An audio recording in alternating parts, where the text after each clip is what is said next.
Richard Hale, a reclusive millionaire whose empire stretched across continents, had built everything in his life on logic, precision, and control, yet nothing had prepared him for the terror of watching his 3-year-old twin daughters, Lily and Liana, fall mysteriously ill, deteriorating day by day as doctors, specialists, and world-renowned experts failed to find a cause despite his endless money, sleepless nights, and the silent prayer he whispered every time he held their small, frail hands. His mansion gradually transformed from a palace of wealth into a graveyard of medical reports, machines, monitors, and the constant sound of beeping alarms. Helicopters frequently landed on the estate carrying new specialists, new scanners, new hopes that died the moment the doctors admitted they were clueless. Richard's world had shrunk from global boardrooms to 2 tiny hospital beds placed side by side in his master suite, where he slept on the floor each night because he refused to leave them. The media speculated wildly, charities begged for donations, and conspiracy theorists whispered online, but Richard blocked the world out, focusing solely on his daughters, his only remaining connection to his late wife, Amelia, whose death during childbirth still haunted him like a shadow that clung to every corner of the mansion.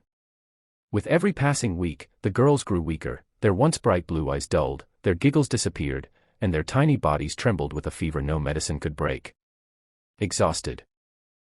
Desperation, asking for protection over the children, for guidance in her own life, and for strength to endure the challenges she had faced silently for so many years, her sincerity palpable, reaching even the men at the door who now felt compelled to listen, drawn by the unexpected warmth and vulnerability emanating from someone he had barely considered beyond her role in the household, and as he watched, the youngest boy's small voice broke the silence with a hesitant prayer, his words, innocent yet profound, touching upon fears and hopes the man himself had long buried beneath wealth and ambition, making him realize that the world he had built around himself, filled with contracts, meetings, and appearances, had never truly prepared him for these small but profound truths of life, love, and faith. The maid, noticing the man at the doorway, opened her eyes slightly, her gaze meeting his, not with fear or reproach, but with calm understanding, as if she had always known he would see her at her most genuine self one day. And the man, caught between the life he knew and the life unfolding before him, felt an unfamiliar urge to kneel, to pray, to strip away the armor of his carefully maintained persona and confront the raw humanity he had ignored for so long, while the children, sensing the change in atmosphere, looked at him with quiet curiosity,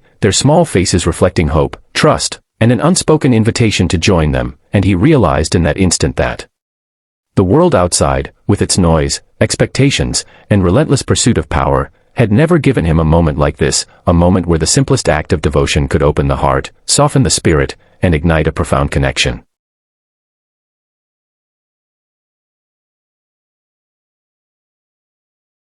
Said, and meant it with every broken piece of himself. Days turned into weeks. His son met her and instantly adored her, calling her the nice auntie from the quiet room. She taught the boy card tricks from her bed, and when he laughed, the hospital room felt less like a place of endings and more like a beginning no one expected. One evening, as rain tapped against the window, she asked him a question that stunned him. "If I wasn't sick," she said softly, "would you have loved me?" He didn't answer immediately. Instead, he realized the truth had already settled deep inside him. "I already do," he replied. Tears streamed down her face, not of sadness, but of relief. A week later, when doctors gently suggested preparing for the worst, he did something no one saw coming. He proposed. Not with a ring, not with promises of forever, but with honesty. "I can't give you a lifetime," he said, voice breaking, "but I can give you love for every day you have left. And I'll carry it with me after." She said yes without hesitation.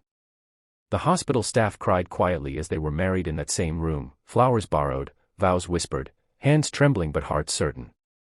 She wore a simple white shawl. He wore the same jacket he had worn when he first entered the wrong room.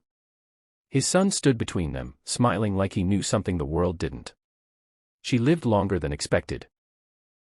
3 more months filled with laughter, late-night talks, and a kind of happiness that doesn't need time to be real. When she finally passed, she did so holding his hand, her last words a whisper meant only for him, "Thank you for seeing me." He thought the pain would destroy him, but instead, it transformed him. Years later, he tells their story not with tears, but with gratitude, because sometimes life doesn't give you long love stories, just deep ones. And sometimes, the wrong door leads you exactly where you were meant to be. If this story touched your heart, don't forget to subscribe to the channel.